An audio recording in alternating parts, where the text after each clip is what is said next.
This is Kugan Cassius for IFLTV. Delighted to be joined by Mr. Alan Graves over in Dubai. Alan, how are you?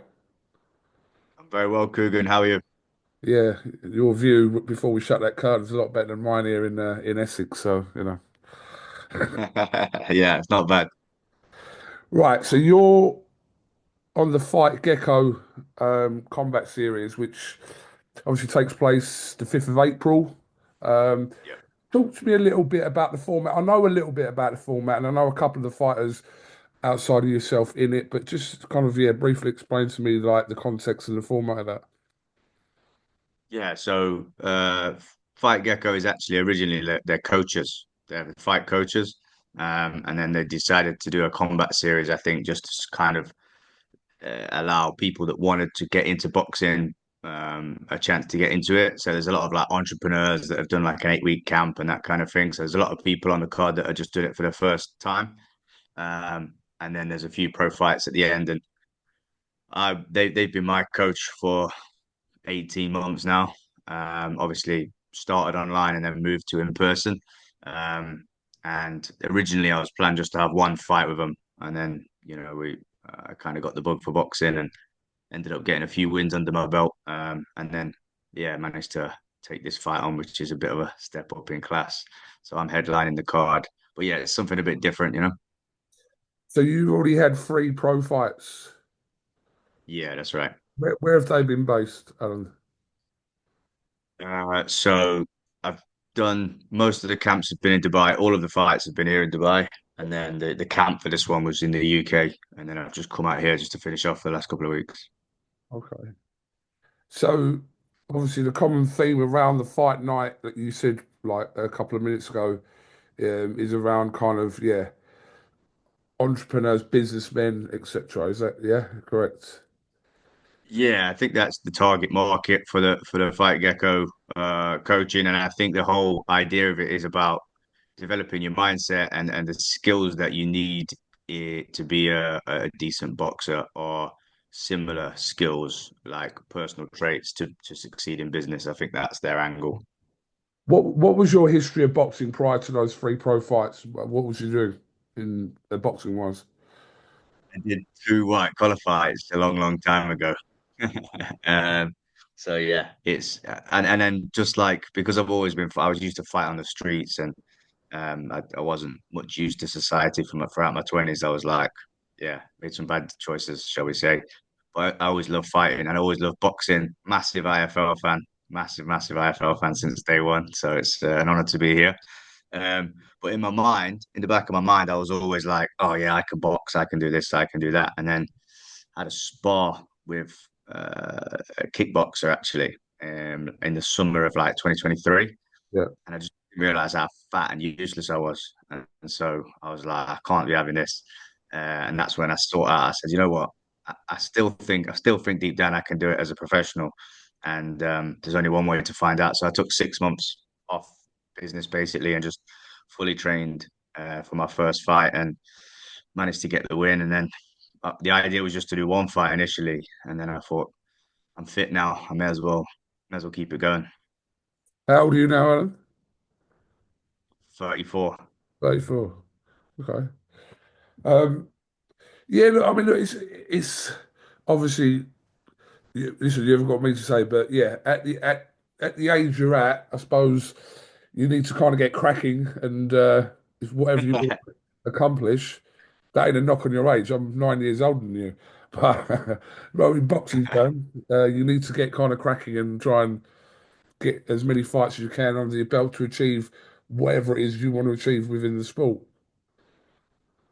I think for me, it's just about pushing, seeing how far I can go, and I'm getting to that time of life as well where I'm going to probably start having kids and stuff like that, and then you start thinking, how would I want, how do I want my sons to see me, and how would I want them to act in my situation? I wouldn't want them to get fat again. I'd want them to keep going and push and see how far they can get. So yeah, this next fight is a huge step up, from essentially what is essentially 3 journeymen from my first 3 fights, going straight to an intercontinental title fight. So, um, yeah, and it's only been sanctioned for that because of my opponent, who's 16-0. Who's your opponent? Yeah, His name's Maxi James, Argentinian fighter. He was the WBC Latin America champion at the welterweight, and now stepping up to middleweight to take me on for the Intercontinental title. I mean, without knowing anything about your opponent, obviously, but just from what you're saying there, this does seem like a real test. The South American fighters are no joke. I'm sure you know that anyway. So, but Yeah, fair play to you. exactly. So, but you know what? I want to make it entertaining. Obviously, I'm training like there's no other option but to win. But then when I get in there on the fight night, it's just going to be. I just want everybody to be entertained, and this is what I love about boxing. I look back to some of the nights I've been to, and I want to create those memories for other people as well. And be involved in great fights. Warren Spencer's on this card as well, isn't He is, yeah, yeah. I know Warren. He's like a misfits fighter, and I think so. I think this is actually going to be his first like professional fight. I don't know who he's fighting against, but yeah, he's on the undercard. he? Yeah, I've met Warren a few times myself. Can't remember which was the last fight. That was some point last year, but yeah, I mean it's interesting. Where can people watch it, Alan? So obviously, if you're not in Dubai yourself, then emdstream.com, Yeah. emdstream.com. I think it's like $20 or something like that. Okay. So you are a fan of boxing outside of obviously yourself fighting. You watch it a lot. Oh yeah, yeah, 100%. I'm a bit of a geek for it, to be honest. Like I say, it's my passion. So yeah, I love it. Any fights coming up that you're looking forward to?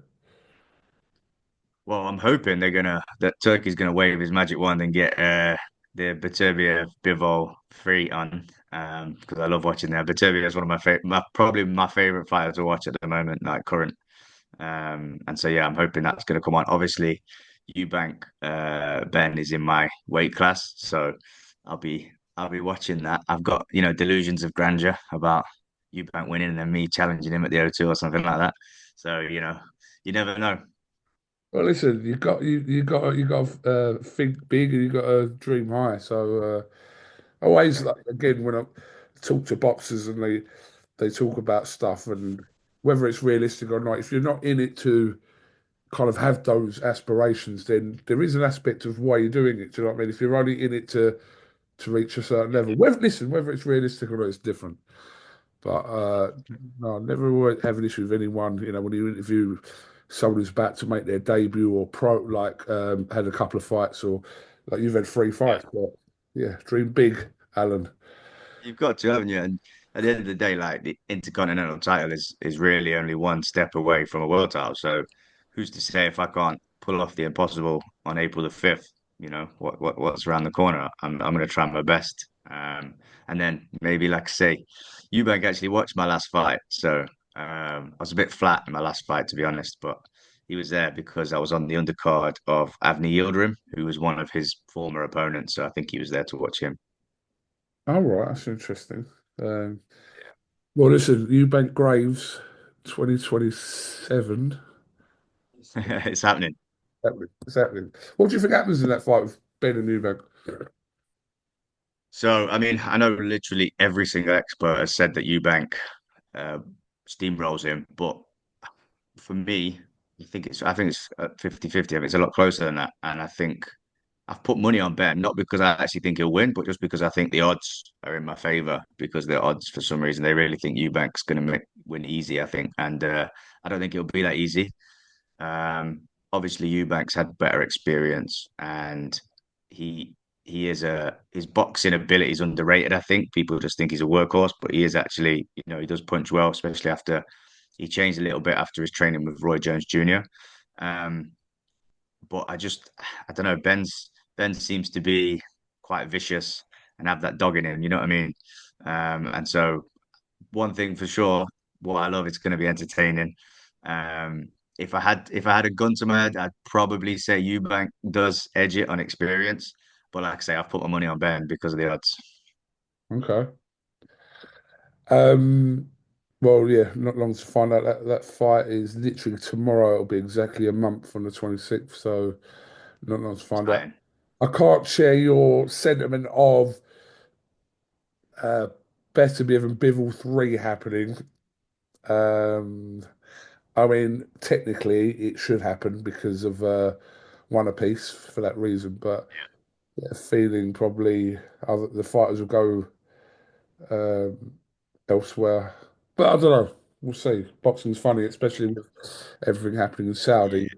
You never know what's going on sometimes. So It all depends. It all depends on the money. I mean, look at Eubank Ben. That basically only happened because of Turkey in the end, didn't it? So yeah, I mean, absolutely. I mean, the figures that they're reported that both fighters are earning are quite substantial, so we say. So yeah, but listen, if either of them want me to hold the spit bucket, I'll be there.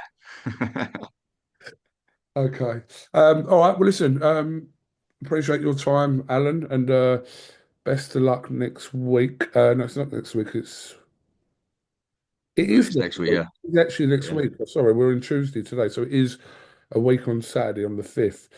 So maybe kind of the week after your fight, we'll have a little kind of catch up then, and you can give us an assessment of your hopefully winning performance. Yeah, fingers crossed. I appreciate the time, Kugan. Thank you very much. No problem. Alan Graves, thank you very much for talking to IFL TV.